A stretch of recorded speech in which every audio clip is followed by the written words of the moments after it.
Lady Lily Roland adjusted her white wedding gown in her chambers, the emerald jewelry catching the light. Tomorrow, she would marry Prince Richard Stuart, her childhood love who had given her a pink rose when they were children. Something feels wrong, she thought. Where is Richard? I want to show him my dress. He's at the greenhouse, my lady, but tradition, I don't care about traditions. We grew up together. Formalities don't matter.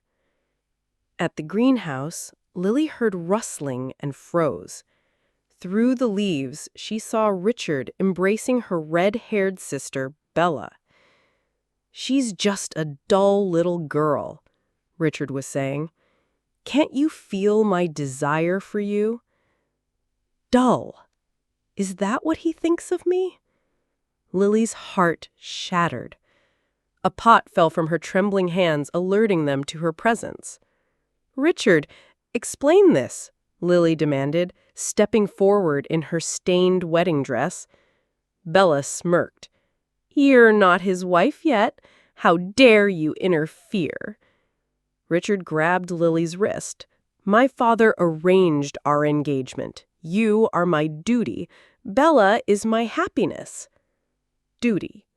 That's all I ever was.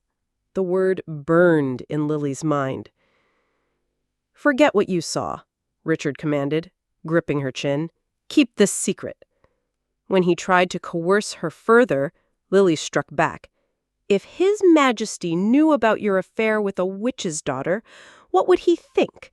The engagement is over. She knows too much, Bella thought coldly, producing a purple vial. Since you won't keep quiet, I'll silence you. Before Lily could react, Bella forced the poison down her throat. As Lily collapsed, choking on blood, Bella watched with satisfaction. I can't be a suspect, Richard worried. Dump her in the wild under the blood moon. The monsters will feast. They're disposing of me like trash, Lily thought as darkness took her.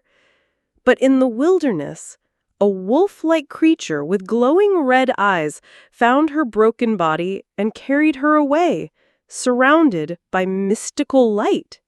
Lily awoke in an ornate room, alive but changed. Catherine, a blonde maid with a white rose over one eye, stood nearby. You're in Shadow Castle, Catherine explained. You're safe now. Safe, Lily thought, but her mind burned with one clear purpose. They wanted me dead. Now they'll pay. Soon Lily met her rescuer, Prince Isaac Stuart, the Crown Prince. He snapped his fingers, lighting candelabras throughout the room. Another Stuart, Lily thought warily. Isaac was second only to the king in rank, a former war hero who had retreated to this castle due to his addiction to dark magic. When Lily collapsed from weakness, he caught her. You are Lily Roland, he said, the poor girl who missed the princess title. Catherine explained that while her magic had saved Lily's life, she'd been in a coma for 2 days and was still weak. My wedding day with Richard has passed, Lily exclaimed in shock. Bella has won! Isaac looked down at the trembling woman. Do you want to take revenge? The question hung in the air. Your childhood sweetheart and stepsister poisoned you. Do you hate them? Yes, I hate them deeply. The intensity of her response surprised even her, but doubt crept in. I'm just a noble lady, skilled in needlework and herbs. How can I go against the Stuarts and a half-witch? Isaac touched her tear-streaked face. A girl who decides to take revenge should not bow her head. I can teach you tactics, strategy, assassination, and martial arts. He's offering me power, but he's still a Stuart. I appreciate that you saved my life, but I'm engaged. Living here could harm your reputation. I should talk to my father first. Lily concluded silently. Isaac nodded, allowing her to leave. When you need me, you'll come back like a desperate puppy. Then you'll be mine forever. Lily returned to Roland Manor, calling joyfully, "Dad! Mom! I'm back!" But horror awaited her. In an ornate room, she found a coffin filled with white flowers. Inside lay her mother, Lady Anne, pale and still. "Mom? How come?" Lily fell to the ground in despair. "You promised to accompany me to my wedding." A maid screamed upon seeing her. "She's back! The murderer who killed Lady Anne!" Lily found herself imprisoned in the tower, pounding on the door. "You wronged me! Let me out!" Bella visited her cell, dressed like royalty, bringing tea. "Those maids told me you've been shouting all day. Would you like Earl Grey to soothe your throat? You betrayed me and tried to kill me. How dare you show up here?" Bella smiled cruelly. "Father is bedridden with a heart attack. The scandal of his favorite daughter eloping, poisoning her mother, and fleeing the royal wedding broke his heart. They've destroyed everything," Lily realized. "My mother is dead, father is dying, and I'm blamed for it all. You killed my mother, you witch!" Lily accused through tears. Bella slapped her sharply. "You are wanted and will hang tomorrow night." She revealed Richard's lies, that Lily had fled after murdering her mother and died in the dark wild. Now that she'd returned alive, the kingdom would feast on the scandal. "Richard never loved you. You were just a pet to discard when he grew tired." "I was the third wheel," Lily realized painfully. But what hurt most was family betrayal. Father took you in when you were wandering with your witch mother. Lady Anne treated you as her own daughter, taught you everything. Why betray them? Bella's eyes glowed green as she channeled magic. Purple energy surrounded Lily, thorny vines erupting to bind her wrists. "I've always despised you. You were born with blessings and love. I was homeless. We both loved Richard, but only you got the engagement. Well, I had to sneak around in darkness. After you're gone, everything you possess will be mine." Bella left Lily bound and helpless. Alone and facing execution, Lily finally understood. Through her cell window, she cried desperately, "I want to take revenge! Prince Isaac, I regret it!" A large black crow with glowing red eyes appeared. "Karen Farrell, Isaac's spy. Your wish has been received." "I'm Crown Prince Isaac's trusted spy," Karen announced indignantly when Lily called him a crow. "We leave by air. Who can catch up with us?" Despite her fear, Lily knew she had no choice, even if it means risking my life. "Do you trust me? Then close your eyes and jump." Lily leaped from the tower as guards shouted below. Karen caught her, soaring through the night sky as voices cried, "Dark magic!" and "She's a real witch!" The girl who dreamed of being a good wife is gone forever, Lily thought as they flew toward Shadow Castle.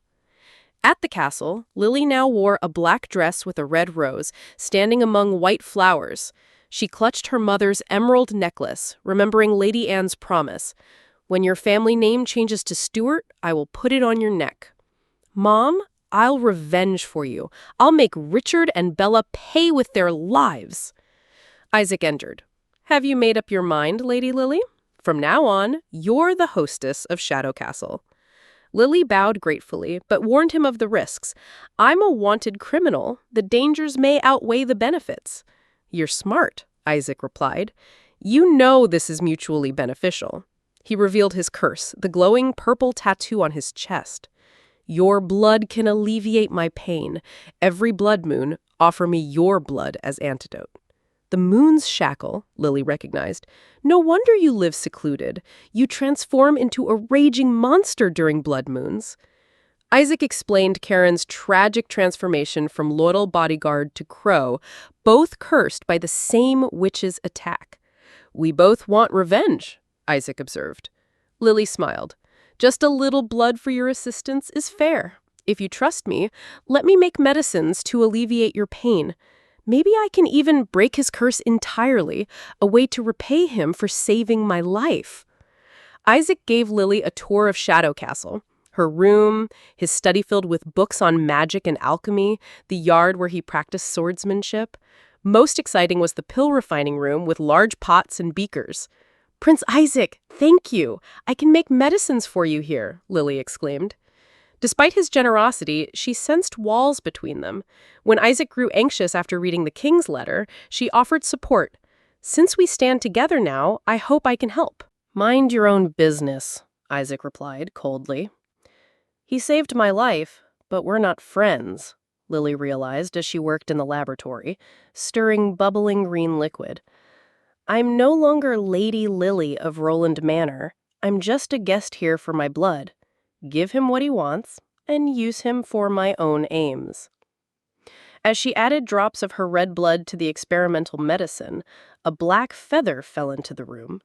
Karen landed on her shoulder and sampled her concoction before she could stop him. "This is the medicine I made for Prince Isaac!" she gasped. Suddenly, Karen transformed into human form. White hair, dark skin, blue eyes, and completely unclothed. He blushed furiously. "Lady Lily, don't be scared. I'm Karen. I didn't expect your medicine to work so well. I haven't been human for so long. I forgot to get dressed." "Probably because I added my blood," Lily analyzed.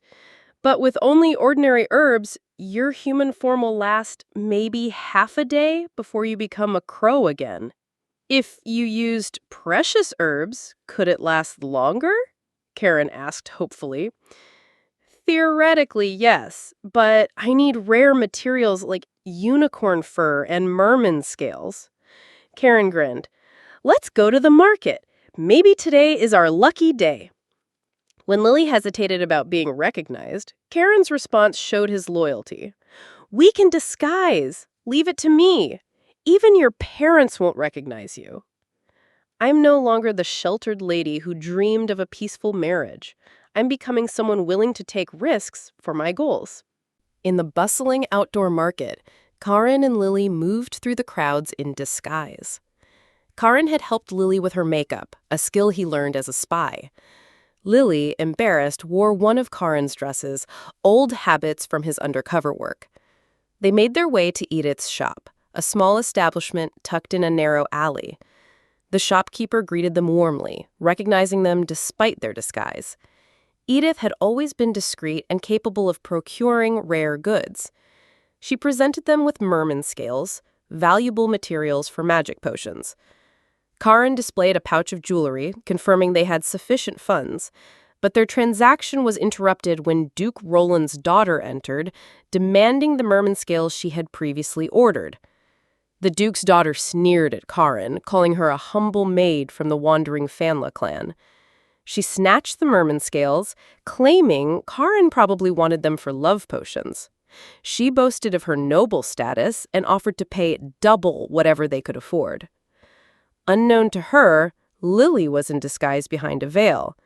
As the Duke's daughter listed her other requested items, ice toad oil, black cat beard, moonlight flower, and datura root, Lily realized the sinister purpose. These materials were used to create puppet potion, which would gradually weaken a person's mind, making them controllable. The Duke's daughter claimed she was making medicine for her father, but Lily suspected she planned to control Duke Roland. Lily acted swiftly, using mothwing powder that caused an intensely itchy rash when it touched the Duke's daughter's skin. As the noblewoman screamed in distress, Karen stepped forward with a dagger, declaring that insulting his sister violated Fanla clan rules. Faced with the threat, And noticing Edith's respectful treatment of these strangers, the Duke's daughter began to reconsider. Perhaps they weren't mere servants after all. Forced to kneel and apologize, she complied to save herself. The materials were returned, and Lily requested that Edith pack everything and send it to her castle. She commanded that nothing be sold to Bella. Lily advised they leave, telling herself to endure the humiliation while she investigated further. Later, at the palace, Prince Richard angrily confronted Bella, his fiancée, about visiting without permission. Her face bore the effects of the moth-wing powder. Bella tearfully explained that her evil sister had done this to her. She described meeting a veiled woman in the market whom she recognized by voice and manner, allied with a rude man from the Family clan. Richard found it ironic that Lily, who had been reserved and traditional when with him, apparently preferred rude men from other kingdoms. Lady Bella endured his mockery, hiding her true witch identity and plotting her revenge against her sister. The encounter revealed the complex web of deception, with both sisters using false identities while pursuing their own dangerous agendas. Back at the palace, Lady Bella poisoned Richard's mind against the Fanlaw clan members. She fabricated stories about them insulting Richard, calling him frivolous and stupid, claiming they said Crown Prince Isaac was far superior. Her lies found fertile ground in Richard's insecurities. Meanwhile, Lily returned late to Isaac's castle. Though he appeared indifferent, Karen revealed that Isaac had been pacing the halls, checking his pocket watch repeatedly while waiting for her return. His concern wasn't about control, he feared for her safety, knowing she was wanted and vulnerable. That night in the garden, Isaac and Lily discussed the political conspiracy against him. She revealed Richard's true ambitions. He had only wanted to marry her to use the Roland family's power for his own ends. Isaac faced an impossible trap. His brother had scheduled a family party during the blood moon, when Isaac's curse would be at its strongest. If he failed to attend, he'd lose his crown prince title. If he attended while cursed, he'd be exposed and ruined. Lily offered her help, promising to create a potion to keep his mind clear during the blood moon. In return, Isaac asked her to be his date for the party, not as Lily Roland, but under a new identity he would create for her. Isaac's plan was ruthless, but necessary. He predicted Richard would try to eliminate Lily, so they staged her death first. Using a female corpse of similar build, they planted Lily's hair and necklace in Miss Edith's burning shop. The fire consumed the old town, and Richard's agents reported that Lily Roland had been burnt to ashes. Miss Edith, the capable Fanlaw clan woman, had prepared for this. She'd moved her valuable goods beforehand and helped orchestrate the deception. Though innocent people suffered in the fire, she told Lily that when facing fierce beasts, one must either flee or strike at their heart. Weakness was not an option. Lily cut her hair, symbolically shedding her old identity. She was now Princess Lilith of the Leonia Kingdom, Isaac's new fiancée. But the transformation haunted her. She regretted not killing her sister Bella when she had the chance, rather than letting innocent townspeople suffer for their conflict. Isaac, observing her growing ruthlessness, noted approvingly that her eyes increasingly resembled those of an avenger. He explained that true enemies should be dealt with personally, not through intermediaries. With only a month to prepare, Lilith underwent intensive training at Isaac's castle. She learned swordplay, though Isaac consistently defeated her in their sparring matches. He taught her horsemanship, court manners, and the customs of the Leonia Kingdom, a realm ruled exclusively by queens, where all generals and ministers were women. Most challenging was mastering the Leonia language and history within such a short time. But Lilith was determined to succeed, knowing that their survival depended on executing this deception flawlessly at the royal party. Isaac revealed the tragic history that would form the foundation of their deception.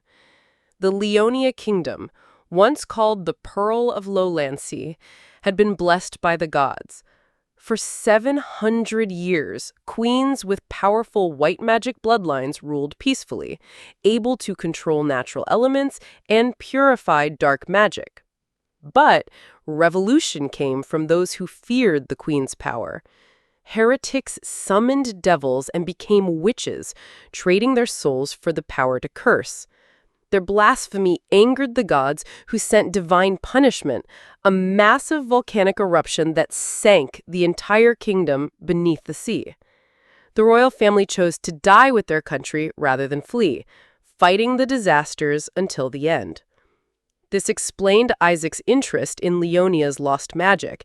Their power could purify dark things and potentially free him from his curse. By presenting Lilith as a surviving Leonia princess, his enemies would believe the curse was broken and be forced to act.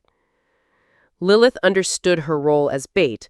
When Isaac offered her a chance to withdraw, she refused. She needed him as much as he needed her, and mastering a language was easier than the violence she'd previously endured. As Lilith threw herself into her studies, often falling asleep at her desk while murmuring promises to her dead mother, Isaac's condition worsened. The approaching blood moon made his transformations more violent and unpredictable. One night, Lilith awoke to find Isaac in agony, his human features morphing into something monstrous, glowing red eyes, extending fangs, and dark claws. In desperation, she offered her blood, but Isaac's transformed state overwhelmed his human consciousness. He attacked her with terrifying violence before his human mind reasserted itself. The horror of nearly killing her devastated Isaac. When Catherine discovered them, the full reality of the curse's power became clear. It was destroying not just Isaac's body, but his humanity. Despite the danger, Lilith refused to abandon him. She developed a test potion and, treating him like a stubborn patient rather than a monster, managed to help him through the worst of the transformation. The experience revealed both his vulnerability and her growing courage. 3 days before the party, as Lilith continued perfecting her potions, Catherine brought news that her dress was ready, along with a surprise gift from Isaac. In the ornate chamber, Isaac presented her with her mother's emerald necklace, the one they'd supposedly burned with her fake corpse. He'd secretly had it replaced with a fake, preserving this precious connection to her past. The gesture moved Lilith deeply, and their embrace revealed Isaac's conflicted feelings. Despite his dangerous nature, she came to him without fear, and he found himself drawn to her courage and the scent of lilies that seemed to surround her. Under the ominous red moon, the royal party commenced in the ornate hall. Countess Celine Histensia made a dramatic entrance, her arrival causing whispers among the guests. Many had come expecting to see if Isaac would dare appear, given the dark rumors about his supposed madness. Richard, the blonde prince, approached the countess with false charm, offering to dance, since his uncle Isaac was too cowardly to show. But Histensia's sharp refusal cut through his pretense. "I won't dance with an arsonist." Her accusation sent shockwaves through the gathered nobles. The fire in Old Town had become public knowledge, and fingers were pointing toward Richard. The carefully orchestrated evening was about to become a battlefield of accusations and revelations, with Isaac and Lilith's deception as the final, decisive gambit.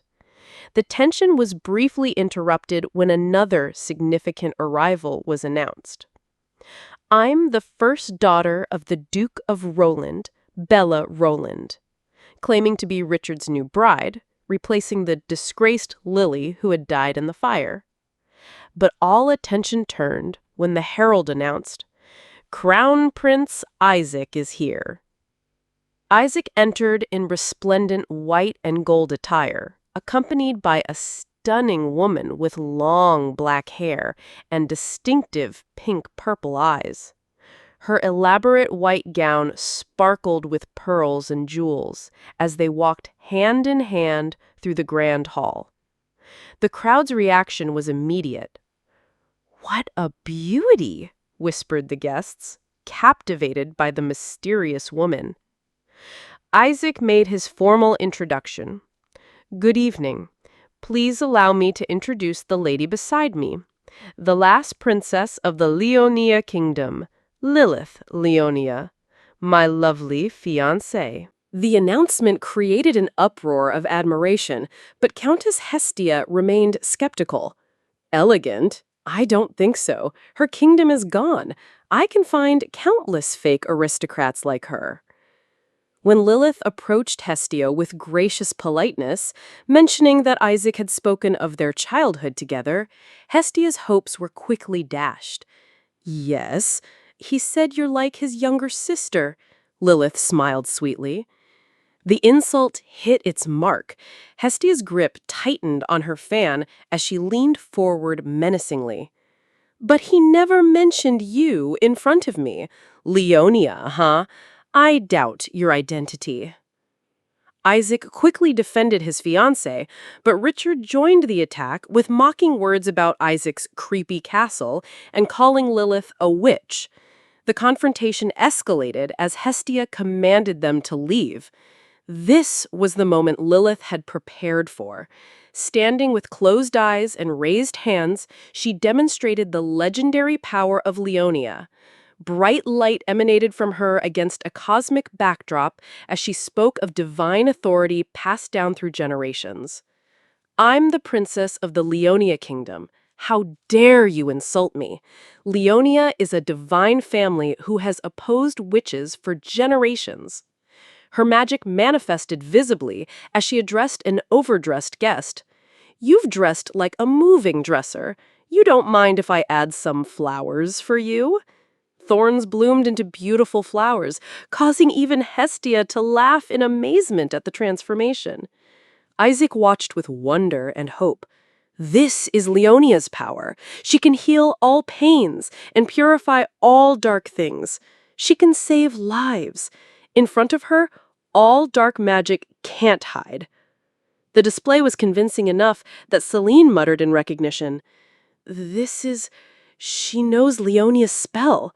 She's really a divine lady from Leonia?" Despite the magical demonstration, cruel whispers continued among some guests. They questioned her manners, suggesting she dressed like a courtesan rather than true nobility. Others were confused about the Roland family situation. How could this woman claim to be the Duke's daughter when Lady Lily Roland was dead? The seeds of doubt about Princess Lilith's identity continued to grow, even as her display of Leonia magic had impressed many. The evening hung in delicate balance, with Isaac's enemies still uncertain whether his curse had truly been broken, while others began to suspect deeper deceptions at play. The stage was set for the final confrontation, with multiple layers of false identities, political intrigue, and magical power converging under the blood moon's ominous glow. Behind the scenes, Catherine stood beside Isaac, wearing an elaborate tiara and necklace. Isaac contemplated the magic potion they'd used. It could only maintain the illusion on her head for 6 hours. When asked if he feared Bella might discover the deception, Lilith smiled confidently. "It's okay. I know Bella very well. She'll discard that crown soon, and we can retrieve it." The party continued with mounting tensions until Lilith told Isaac she would speak with Bella privately, leaving him to maintain their charade. Alone on a balcony, Bella's fury finally exploded. "Richard, useless loser! How dare you look down on me?" She clawed at the stone railing, leaving bloody scratches. "If I were Lily, they wouldn't muck me like this. Sooner or later, I'll show them what a true witch looks like." A familiar voice interrupted her rage. "You're here, Miss Roland." Bella's eyes widened in recognition as Lilith appeared, still maintaining her disguise.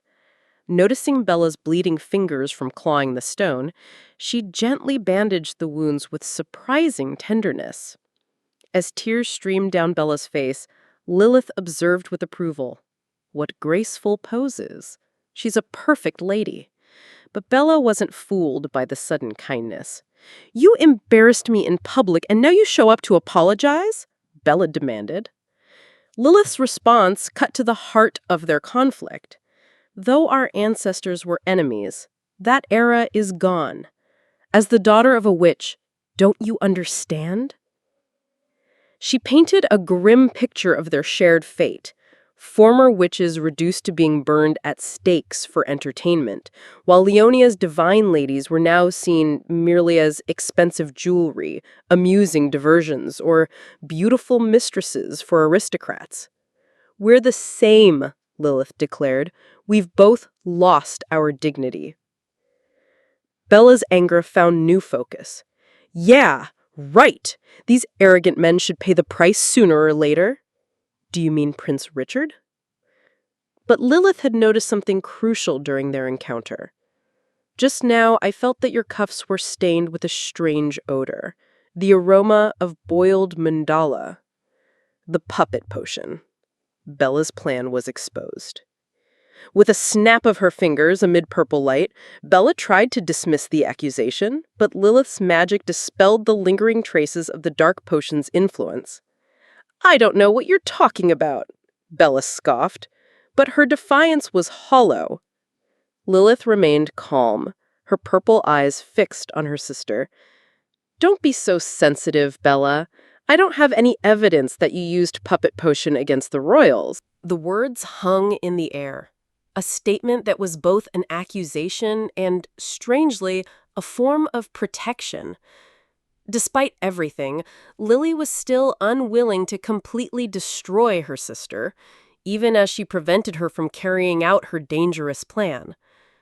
As Lilith departed, she understood the full scope of Bella's corruption. Not only my father, she started controlling Richard, too. But Bella had her own realization. She'd felt her sister's killing intent and knew she had to act quickly to save their father. Meanwhile, back at the party, Richard had noticed Lilith's absence and begun hunting for her. When she became separated from Isaac, Richard saw his opportunity. "Don't escape, my little kitty," he called predatorily through the palace corridors. Richard had prepared for this moment. Using a forbidden love potion from the Imperial Palace's secret stores, he'd pricked Lilith's neck when they danced earlier. The potion was designed to enslave its victims through uncontrollable lust, reducing them to mindless puppets.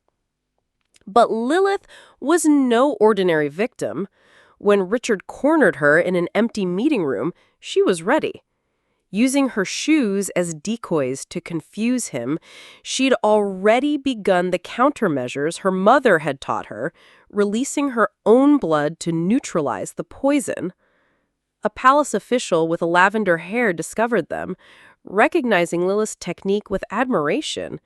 "You're pretty smart," she observed as Lilith methodically drew drops of blood with a small dagger. Isaac arrived just in time to find Richard unconscious on the floor with Lilith standing over him, blade in hand. "If I hadn't shown up in time, Richard might have been killed by you," he noted. The palace official explained that Richard had obtained the love potion through illegal channels, bringing shame to the royal family. However, she warned that unless it was a major scandal, no one could touch a prince. Isaac's prediction proved correct. Richard's next target was Bella. Desperate and furious after his failure with Lilith, he confronted Bella with threats and blackmail. "Use your dark magic to lure Lilith into my room right now," he demanded, holding a vial of the remaining love potion. "Otherwise, I'll tell the queen you're the witch who seduced me." Richard thought he held all the cards, threatening to expose Bella's role in helping him obtain the potion and blaming her for his past crimes against servant girls. But he had underestimated his opponent. Bella smiled confidently. "You're threatening me." "Yes. So what?" The palace official who had helped Lilith had secretly collected some of the blood used to counter the love potion, blood that retained 80% of the potion's enslaving effects. She'd given this powerful weapon to Bella. As Richard continued his threats, Bella's fingertip began to glow with malevolent energy. "No need to remind me. I've known it all along, but everything has changed now." "A toy?" Richard asked in confusion, just as Bella's glowing finger touched his temple. Pink energy swirled around them as his eye began glowing purple. "It's your turn to be my toy," Bella declared with satisfaction. "My cute little puppet prince." The tables had completely turned. Richard, who had sought to enslave others through forbidden magic, had become enslaved himself. Bella now controlled the very prince who had tried to destroy her family, setting the stage for a dramatic reversal of power in the royal court. Bella savored her victory as Richard knelt before her, his blue eyes vacant under her spell. "My stupid prince. You looked down on me but wanted to use me? Let me teach you how to be a good puppet." The humiliation was complete as she commanded him to lick her feet, which he did without resistance. "Now get Lilith," she ordered, thinking she finally held all the cards. But Bella had been outmaneuvered. As she moved through the dark palace corridors, she discovered a candle lit with blood potion essence. "A candle lit with blood potion essence?" she gasped in horror. "Who put it here? How long has it been burning?" The trap was perfect. Both Bella and Richard, despite his enchanted state, inhaled the intoxicating fumes and fell under the potion's influence. "No, Richard! Wait! It's a trap!" Bella cried, but it was too late. They embraced as the potion overwhelmed their senses. As the royal court buzzed with gossip about the scandal, Princess Lilith appeared serenely, claiming she'd been on the balcony watching meteors pass through the night sky, a perfect alibi that no one could dispute. When Richard and Bella were discovered in their compromising position, the blame game began immediately. Richard screamed accusations of witchcraft, while Bella protested her innocence. But the court's whispers revealed the truth. "I heard he raped maids with love potions before. He's a playboy who finally got caught." Queen Elena Carter's arrival silenced the chaos. Both Richard and Bella knelt before her, each blaming the other. Richard grabbed at the queen's dress, begging forgiveness, while claiming Bella had seduced him with witches' tricks. The investigation revealed the full extent of their crimes. Bella had stolen banned potions from the Imperial Palace Pharmacy, while Richard had provided her access with palace passes. The evidence of their conspiracy to harm innocent servant girls was overwhelming. Richard's final outburst revealed his true character. "So what if I did that? I'm a prince. Can't I enjoy everything in this palace?" But a voice of true authority cut through his arrogance. "You don't deserve it. The responsibility of nobles is to be role models, not to abuse power." In that moment of judgment, recognition dawned. "It's you. It must be you, Lily Roland." The real Lily Roland stepped forward, no longer hiding behind disguises. Bella's twisted smile showed she'd finally understood who had orchestrated her downfall. "My good sister, you're so tough. How are you still alive?" Bella's bitterness poured out. "You were lucky to choose Isaac. Unlike me, I put all my hopes on this loser Richard. But luck won't always side with you." As guards surrounded the defeated prince and the fallen witch, Bella immediately used her witch powers to control Richard to kill Lily with a sword. Lily Roland, with her black hair and purple eyes, looks surprised as a shadow fell across her face. If you love stories like this, please like, subscribe, and turn on notifications so you'll never miss the next episode, because it's really interesting. And if you want the next part, comment the name Lily.